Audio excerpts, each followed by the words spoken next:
Through steadfast devotion to the gods of fear, time, and money, humankind was led to manifest a world colored by scarcity, competition, and sorrow.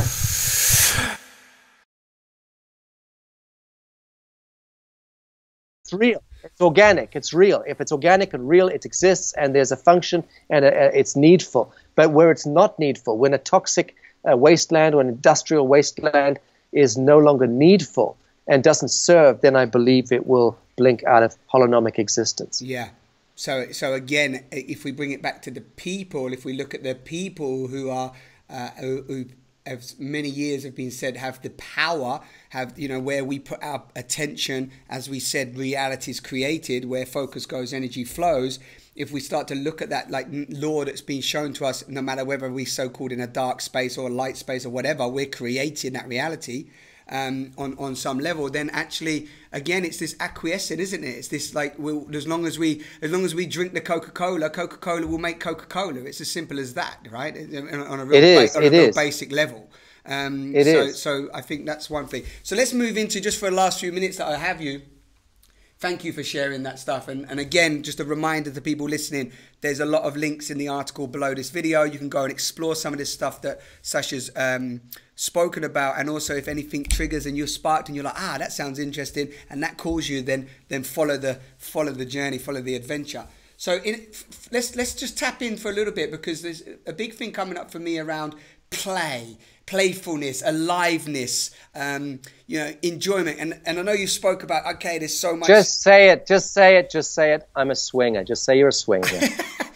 I'm just going to say, this is my grand's cardigan. I was lying. I didn't want to be transparent with you. I'm a swinger, a swinging 60s. So yeah, just like let's bring some of that to the viewers, you know, because let's be honest, you've just spent a year at this new Earth Haven. There's been beautiful ceremonies, there's been beautiful celebrations. You've got a festival coming next year. I mean, like, as much as like, okay, we can focus on that dark shit and it's all this bad and there's going to be all this sort of like, you know, terror on some level, but I mean, again, I don't experience that. I experience a hell of a lot of fun and joy and laughter. And when you step into this new way of being, where you're not, you know, not even thinking you are who you thought you were, there's a lot of fun. There's a lot of joy. A lot of fun. There's creative expansion for you. There's the flame of sovereign expression. And that's a beautiful thing. And you can take it wherever you want to take it. You can project yourself or your plasma into the field and take it wherever you want to take it. And the more we relax and release ourselves from the old constrictions of ideation, of up and down and left and right and north, south, east, west, and tick-tock, all the false prison constructs that we've established, longitude, latitude, 24-hour clocks, you know, the 12 houses of the horoscope, all of these nonsensical psycho-emotional and psycho-intellectual prisons that we've created for ourselves to define reality. And thereby we live in those false constructs and we die in them, because all they serve to do is to limit our capacity of effervescent multidimensionality. All they seek to do is cauterize us and circumcise us and blindfold us and manacle us. So at what point do you choose, at what point do I choose to step outside of that fiction and say, fuck it, there is no longitude, latitude. The earth is round, flat, ovoid, concave, all at the same time. I am part of a multifarious, multidimensional reality field of expression, and I will be the arbiter. I will be the determiner of the outcome. And you know what? I choose a blissful outcome. I choose an orgasmic, ecstatic, beautiful outcome.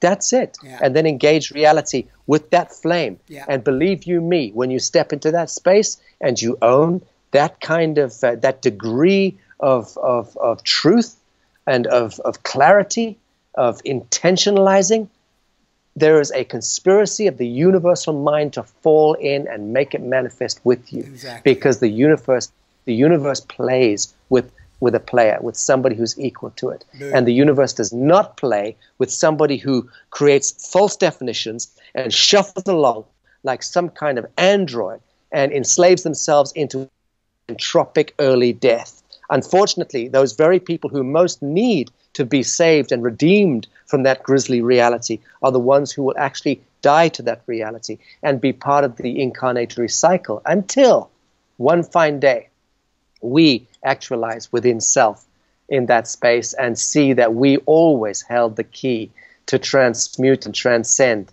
that false reality into, again, the immanent, effervescent, multidimensional, immortal reality. Yeah. Boom. There it is. You are the same universal mind. It's like it wants to play with you. It wants to play with you, right? It plays. Look how it plays. Look at what we see. Look at what we witness. Look at the gratitude and the awe everywhere you actually look when you get out of those low frequencies. It's overwhelming some days. I feel so overwhelmed and blessed in what's even to come, the potential of what's there to play with once you realize this as well. It's like, wow, I'm like, what can I draw to me? What can I magnetize to me as my electromagnetic field becomes even more allowed to be what it wants to be, right? When it's not like condensed in all this like survival emotion. It's beautiful. Well, that might be true of most humans. It's certainly not true of you. I mean, you live in Malta. You're almost certainly a pure blood reptilian bloodline. Yeah. But on behalf of the hominid family, I can confirm that what you said is largely true. Exactly. That is true, actually. But I told you before we began, stop giving away my identity. See, you never listen. Never. You shapeshifter. You never ever listen to me. It's like a joke. I put myself on these damn calls just to be revealed. Well, listen, I mean, unless there's anything you want to share with the world, I mean, I feel quite complete in the flow of this conversation. And unless there's anything arising, I know there's often things arising when I'm on the call with you, but you know what I mean? Well, the only thing I'd like to speak to is I have recently become a Jehovah's Witness, and what I'd like to do is witness now for you for a few minutes and for your viewers, if that's okay. Yeah, please do. Do whatever you need to share. Share. Call them in.